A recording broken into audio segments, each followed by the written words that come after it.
আবারও আসাম থেকে NRC notice কোচবিহারে তুফানগঞ্জে। আবার আসাম থেকে এনআরসি নোটিশ তুফানগঞ্জের বাঁশরাজা গ্রামের বাসিন্দা মমিনা বিবিকে। নোটিশ পেয়ে চরম উৎকণ্ঠায় দিন কাটাচ্ছেন মমিনা। আজ সশরীরে মমিনা বিবির বাড়িতে গিয়ে তার সঙ্গে কথা বললেন কোচবিহারের তৃণমূল জেলা সভাপতি অভিজিৎ দেবভৌমিক। সেই সাথে সব রকম সাহায্যের আশ্বাস দিলেন মমিনাকে। জানা গেছে, সম্প্রতি মমিনা বিবির কাছে আসাম রাজ্য থেকে এনআরসি সংক্রান্ত একটি নোটিশ আসে। এরপর থেকেই তার পরিবার গভীর দুশ্চিন্তায় ভুগছে। এলাকায় এই খবর ছড়িয়ে পড়তেই রাজনৈতিক মহলে চাঞ্চল্য সৃষ্টি হয়। তৃণমূল কংগ্রেসের জেলা সভাপতি অভিজিৎ দেবভৌমিক খবর পেয়ে দ্রুত পদক্ষেপ গ্রহণ করেন। মমিনা বিবির বাড়িতে পৌঁছে অভিজিৎ দেবভৌমিক মমিনা বিবিকে আশ্বস্ত করে বলেন, আপনাদের ভয় পাওয়ার কোনো কারণ নেই। তৃণমূল কংগ্রেস সবসময় আপনাদের পাশে আছে। আইনি সহায়তা সহ সব রকম সহযোগিতা করব আমরা, যাতে আপনাদের কোনো সমস্যা না হয়। অভিজিৎ দেবভৌমিক কেন্দ্রের বিজেপি সরকারের তীব্র সমালোচনা করে বলেন, গত লোকসভা নির্বাচনে বিজেপি কোচবিহারে পরাজিত হয়েছে বলে কোচবিহারবাসীকে এইভাবে হেনস্থা করা হচ্ছে। জেলা সভাপতি বলেন, আসাম সরকার কোচবিহারের বাসিন্দাদের ইচ্ছে করেই হেনস্থা করছে। তিনি বলেন, এনআরসির নামে সাধারণ মানুষকে হয়রানি করা হচ্ছে। এই অমানবিক সিদ্ধান্তের বিরুদ্ধে তৃণমূল কংগ্রেস প্রথম থেকেই প্রতিবাদ জানিয়ে আসছে। আমরা কোনোভাবেই আমাদের রাজ্যের একজন মানুষকেও দেশ ছাড়া হতে দেব না। জেলা সভাপতি আরও কী বলছেন তা শুনতে পারেন। তো বাইরের রাজ্যগুলোতে যারা পরিযায়ী শ্রমিক দেখে দেখে যারা সংখ্যালঘু পরিযায়ী শ্রমিক তাদের উপরে টর্চারিংটা বেশি হচ্ছে। দিল্লি, হরিয়ানা, উত্তরপ্রদেশ, গুজরাট সব জায়গা। এবং এটার তো আমাদের মাননীয় মুখ্যমন্ত্রী দেশ জুড়ে এবং দেশের পার্লামেন্টের ভেতরে আমাদের এমপিরা সব জায়গায় বাংলা জুড়ে এটা আমরা সরব হয়েছি।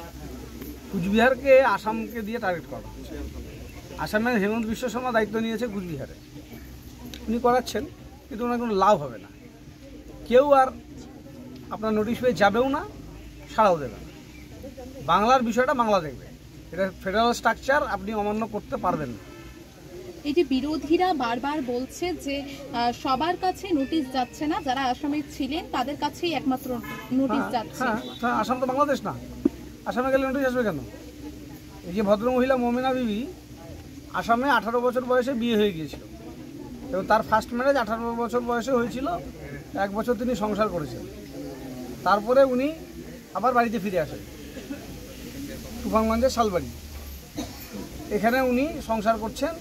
তার ছেলের বয়স আজকে 40 বছর, তার সেকেন্ড ম্যারেজে। 1 বছর আসামে বিবাহ সূত্রে আগমনীতে ছিল, তারপরে সেই বিয়ে তালাক, ডিভোর্স। তারপর তাকে নোটিশ করে পাঠানো হচ্ছে ওই সূত্র ধরে যে তিনি বাংলাদেশ দিয়ে অনুপ্রবেশ করেছেন। মানা যাবে? দাদা, কোচবিহারকে কেন বারংবার টার্গেট করা হচ্ছে? কোচবিহার গত লোকসভা নির্বাচনে তাদের অনুকূলে যায়নি। কোচবিহার জেলায় বিজেপি জানে এখানে কি রেজাল্ট হবে, তার জন্য কোচবিহার দায়িত্ব রাজ্যের নেতাদের বাদ দিয়ে হেমন্ত বিশ্ব শর্মা ঘাড়ে গিয়ে দিয়েছে কেন্দ্রের বিজেপি। তো হেমন্ত বিশ্ব শর্মা কী করেন আসামের থেকে, বাঙালিদেরকে হারাতে পারেন কিনা দেখি। আসাম সরকারের থেকে যাদেরকে নোটিশ পাঠানো হচ্ছে এবং বিরোধী দল বারংবার বলছে থাকুন পাশে এসে, আমি তো ওটাই চাচ্ছি। পাশে এসে দাঁড়ান, মমিনা বিবির পাশে এসে দাঁড়ান, উত্তম ব্রজবাসীর পাশে এসে দাঁড়ান। মুখ্যমন্ত্রীকে পাশে দাঁড়াতে হচ্ছে। মমতা বন্দ্যোপাধ্যায় 21শে জুলাই উত্তম ব্রজবাসীর পাশে দাঁড়িয়ে থেকে সারা বাংলার মানুষকে এটা মেসেজ দিয়েছেন, এনআরসি নোটিশ যদি অন্য কোনো রাজ্য থেকে আসে তাহলে তার পাশে আমাদের রাজ্য সরকার আছে, তৃণমূল কংগ্রেস আছে, আমরা আছি। তাই মমিনা বিবির পাশে এই যে বারবার উত্তম ব্রজবাসী হোক, নিশিকান্ত দাস হোক, আরতি ঘোষ হোক, মমিনা বিবি হোক, আমরা আছি। এবং হেমন্ত বিশ্ব শর্মার নোটিশে বাংলার কেউ রেসপন্স করবে।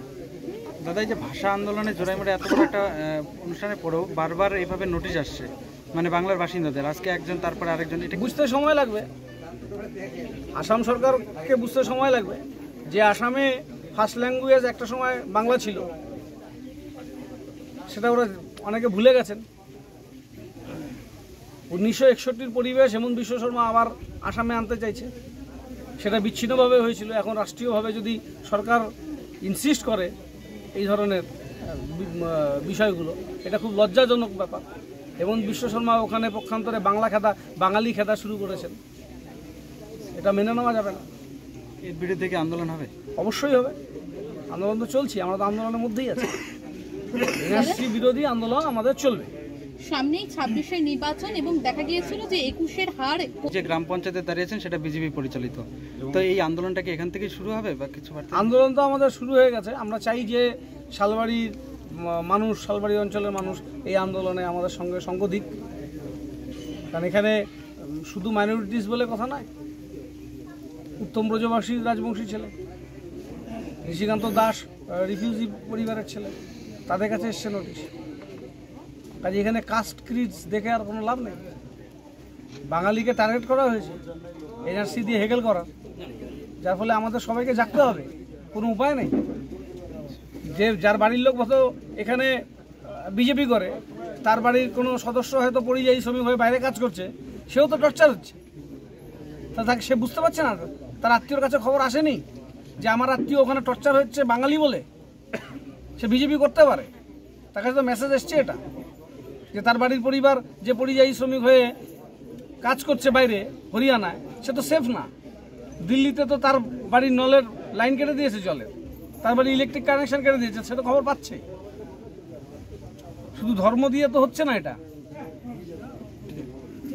ঠিক আছে।